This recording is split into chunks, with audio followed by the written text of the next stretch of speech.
Here's a little tip for anyone that makes wreaths for Christmas. As I was running these branches through my chipper, I just noticed that when you run it through, well, not really, maybe that one will work, but as you run it through and the chipper takes it out to here, these things here, the smaller branches seem to kind of hang themselves up, and you can feel it go through, but they're kind of hung up.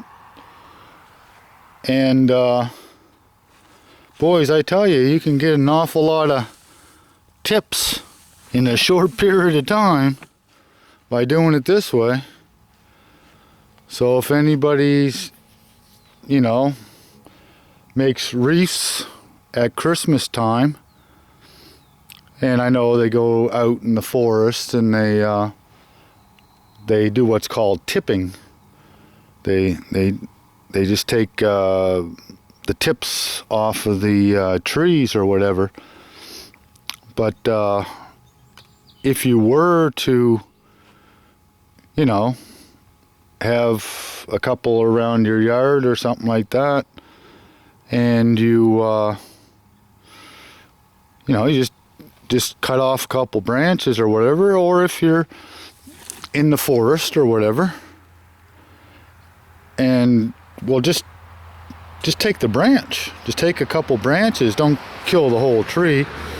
Hopefully you don't have to do a destruction like I've done here, but just grab a couple branches here. See if I can find a couple good branches here to show you. Yeah, there's a good branch there. All right, I'll start it up.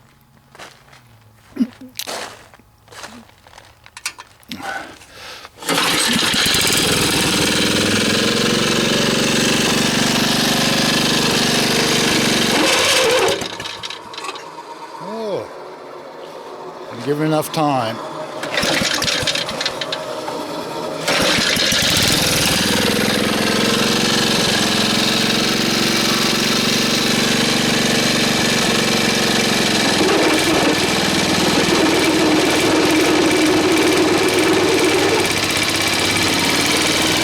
There we go.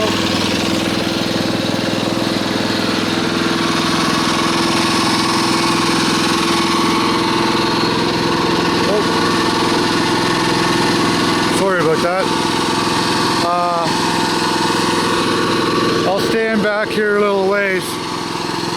Another thing I've noticed about people that run these chippers is that they have them revving so high, and I don't really understand why. There's the motor in this one here, it's an old one. It's not the Super Tomahawk, it's the older model, the original. So it's going to be at least 15 years old. I only paid $200 for it about 7 years ago. And I just want you to listen to it. It's not revving high.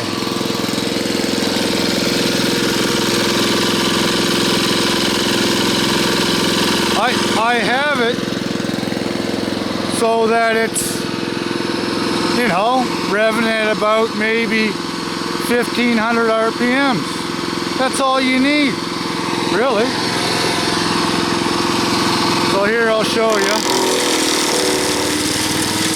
Oh, you can see all the bloody pollen coming off.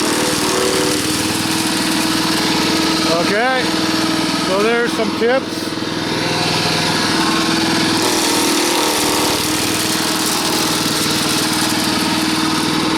You just reach in, pull the tips out. I don't know if you can just kind of watch it. Right there I can feel that when I pull it out, the tips are all undone. You can feel it actually release. Well, they're too far in. I'm not going to go and grab them.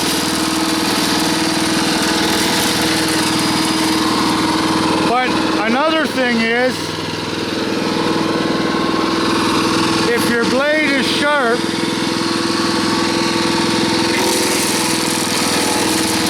that should haul it right in there like that. The blade will haul it in.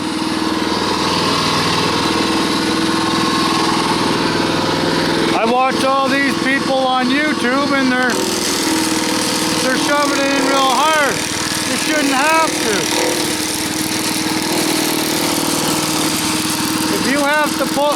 If you have to shove that in real hard, well then obviously you have to sharpen your blade.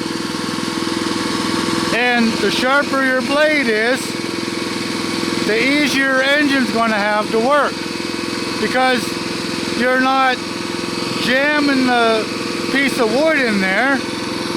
Here, I'll get a big piece of wood.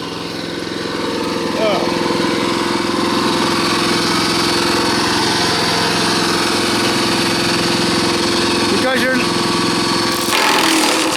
Now, this is a fair piece of wood.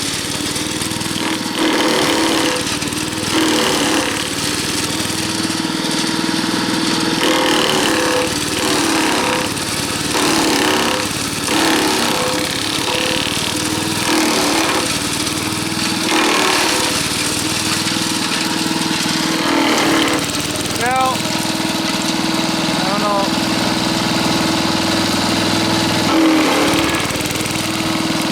You can see the throttle just compensate for the load on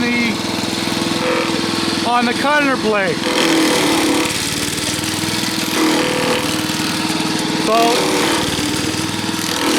now I'll admit this one here is giving me a little bit of trouble, but not a whole lot. You know, I'm pushing it, but I'm not really pushing it hard. Well,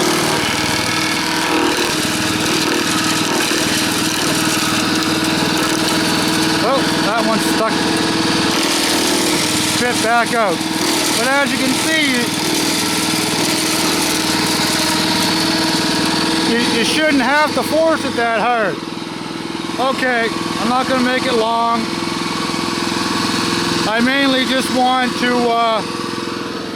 show you an easier way to make tips, so you didn't have, it's just an easy way of making tips. Alright, cheers.